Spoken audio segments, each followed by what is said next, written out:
айтады екен. Енді негізі бұл жаңа көрген видеоларыңыз өткенде бір Дәулет мырза салған видео бар емес па? Который елдер критиковать етіп шыққан. Соның негізінде анандай жалғасы. Жалғасы ой, типа екінші жақсы жаңа үміткер деген сияқты темада шығарған ғой енді, жақсылыққа деген сияқты. Мен түсінбедім не айтқаныңызды. Негізі көбінесе ана кісілердің барлығы Әйгерім мен Жансая екеуін қатты жамандап жатыр да. Енді комментарияға қарасақ та, былай да қарасақ та, екеуіне кішкене көп сөздер тиіп жатыр да. Енді соған байланысты кішкене жақсы мағынада түсірілген видео ғой. Соны айтып жатырмын. Енді мен толықтыра кетейін. Бірлес капюшонмен біреу шықты деген сияқты бір видео болған. Соны енді кеше шынымен де фантазия мүлдем болмады да, видео көріп жігітке айтқан болатын.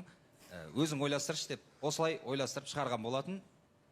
Енді ара қатынасқа келсек екеуміз күнде... Қазір сұрай кетейінші, Нұрдана, былай ғой, сіз танысқандарыңызға бір 2-3 күндей уақыт болды.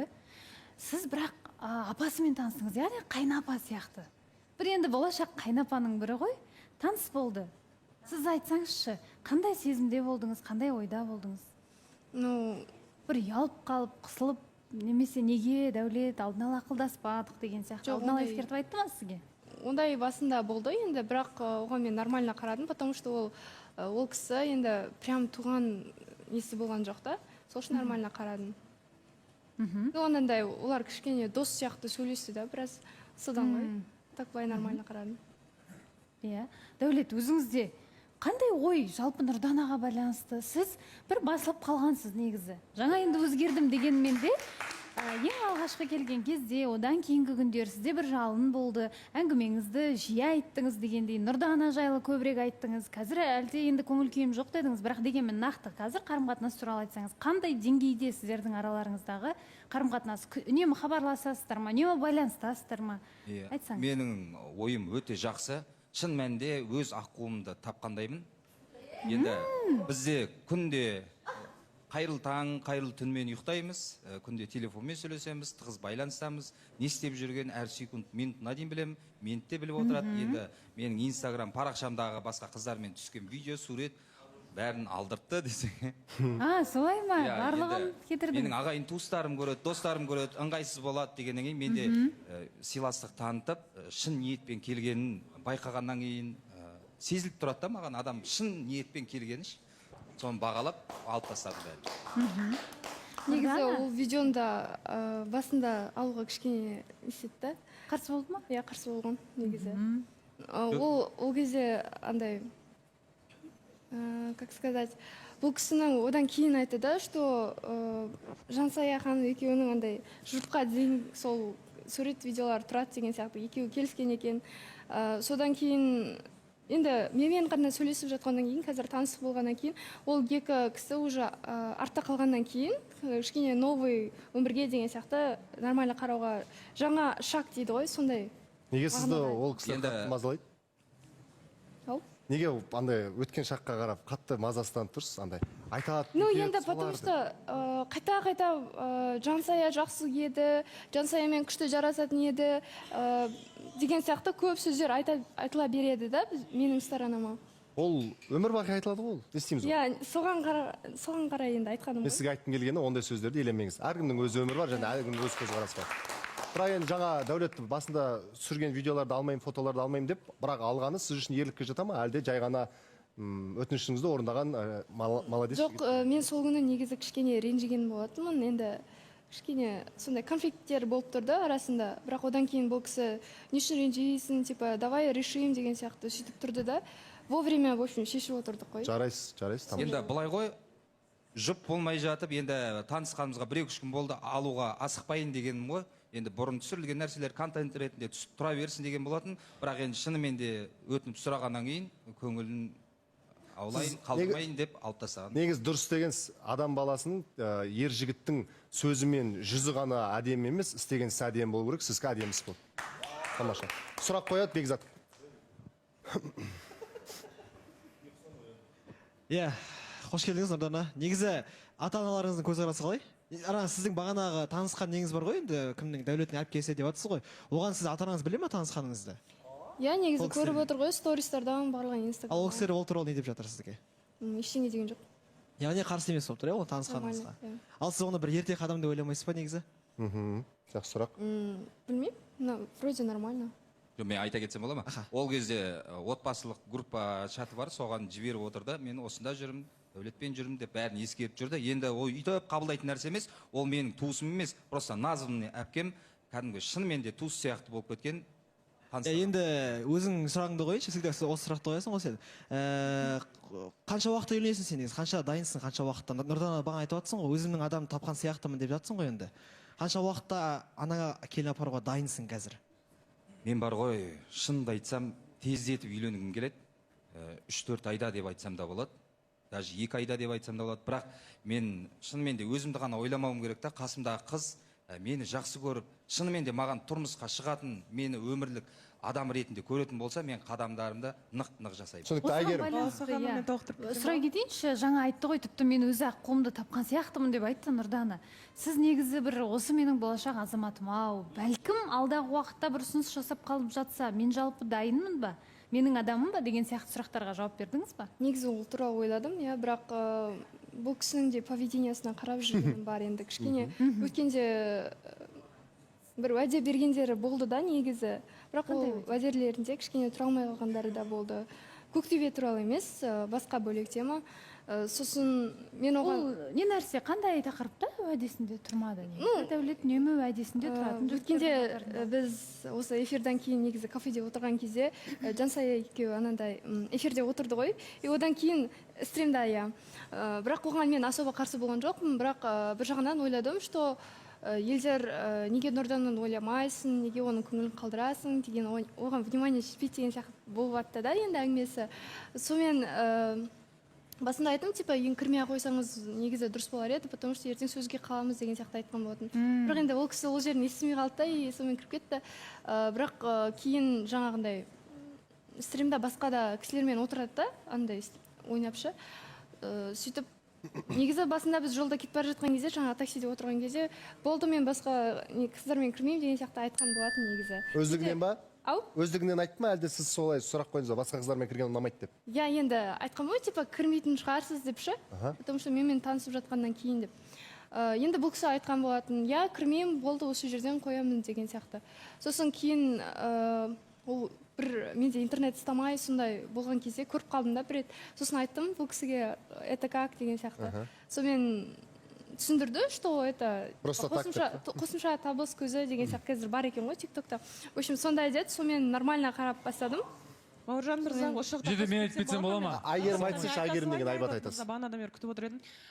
Екеуіне ештеңе айтпай қойын, тыныш қана отырайын десем, мен атым қайтадан қозғалды, сол себепті жауап бере кетейін. Жаңағы айтып жатсыз ғой, стримге кіріп жатыр дегенде. Біздің таныстық кезде де сондай іс-әрекеттер болғандықтан мен оны сыйластық ретінде қабылдамаған болатынмын. Сізге де айтқан болатынмын, соны абайлап жүріңіз, байқаңыз өзіңіз дегендей. Енді жаңа айтып жатсыз ғой, видео, фото деп. Ол видео, фото өтіп кеткен жағдай. Ол кезде контент ретінде жай ғана Мобилографтың еңбегі бар, Дәулеттің біздің уақытымыз бар деген сияқты ғой. Жай ғана видео. Ешқандай арам ой ойлардың қажет жоқ бұл жерде. Дәулет менің ағам. Болды, қызғанатын ештеңе жоқ. Хорошо? Айбат, қызғанатын. Негізі Дәулет өмірде бапталған, кәдімгі болашақта басына бақандай бақ келетін жігіттің бірі. Бірақ енді айта кетейінші, мына қарындасымызға, сіз сәл ерте бастап жатқан жоқсыз ба, жаңағы ғаламтордағы бейнебаяндарды өшіріп таста, үйт деген шекті. Осы негізі жалпы мен байқаймын ғой, жастардың жүректері бір барлығын тез қабылдайды бұларшы. Махаббатты да, сезімді да тез қабылдайды, тез жібереді, тез суып қалады да. Енді қатты айтып жібергім келмейді, бірақ сонда да қазіргі жастарға қарап отырсаң, бір танысып, сөйлесіп көрсе, бітті. Олар ойлайды барлығы жаңағыда запретті қоя бастайды, ананы өшір, мынаумен сөйлеспе деп. Сіздер бірінші таныстықты аяғынан жетіп, жұптыққа жетіп алғаннан кейін барып, міне тойдың иісі шыққан кезде айтуға болады. Мына видеоңыз ұнамайды, өшіріңіз деген сияқты. Танысқандарыңызға 3 күн болды, мына жерде анау видео ұнамайды, өйткені білем, мына жерде коллаборация болып, мына жерде отқаннан кейін барлығымыз бір-бірімізден видео түсіреміз, оның өзі еңбегі бар, оның өзінің бір материалдық жағдайы бар деген секілді.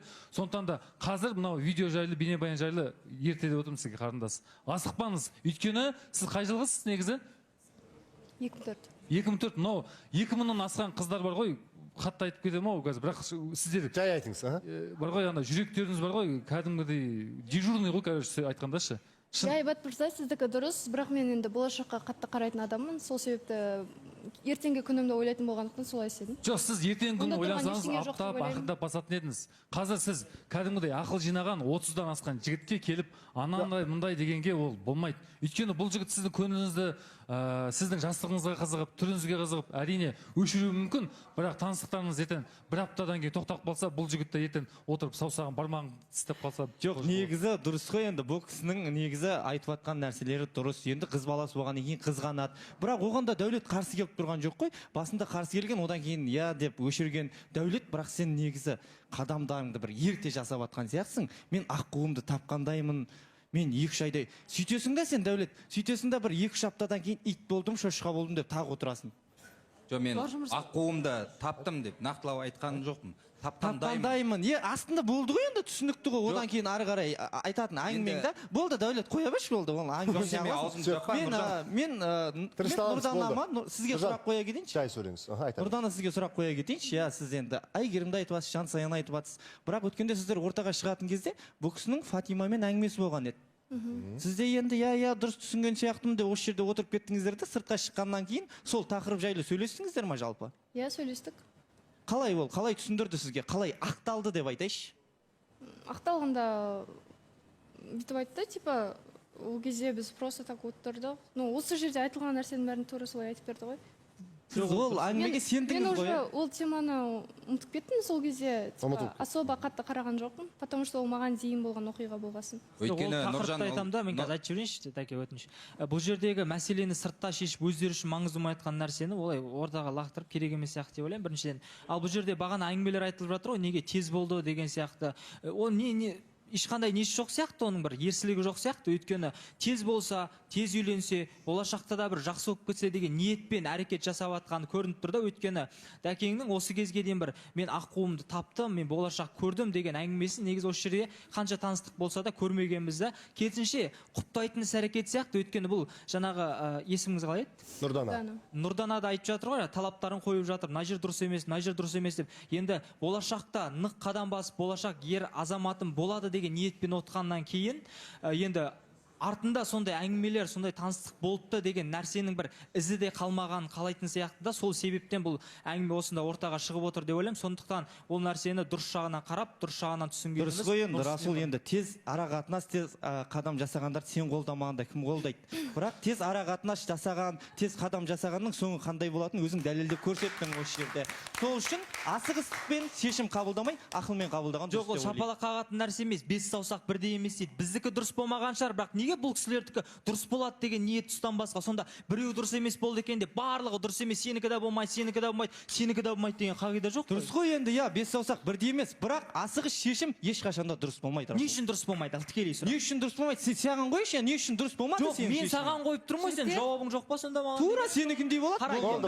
Бұл жерде Нұржан, көрдің ба, сен айтып тұрған пікіріңе өзіңде жауап жоқ та, сол қалайша маған сұрақ қойып отырсың? Менде жауап жоқ емес, жауап алдында микрофон ұстап отыр, болды ғой.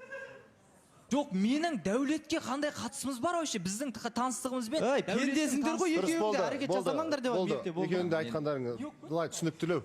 Дәулет. Бірақ Нұржанның сөзінің жаны бар. Сіздің көзіңіз жанбай тұрып, аққуымды тапқандаймын деп айту бәлкім асығыстық шығар. Себебі соншалықты керемет сезімді көрмей тұрып, сіз бір жаңағы тым артық сөздер айтылған сияқты деп ойлап қалдық. Бізде дәл қазір жарнамадан кейін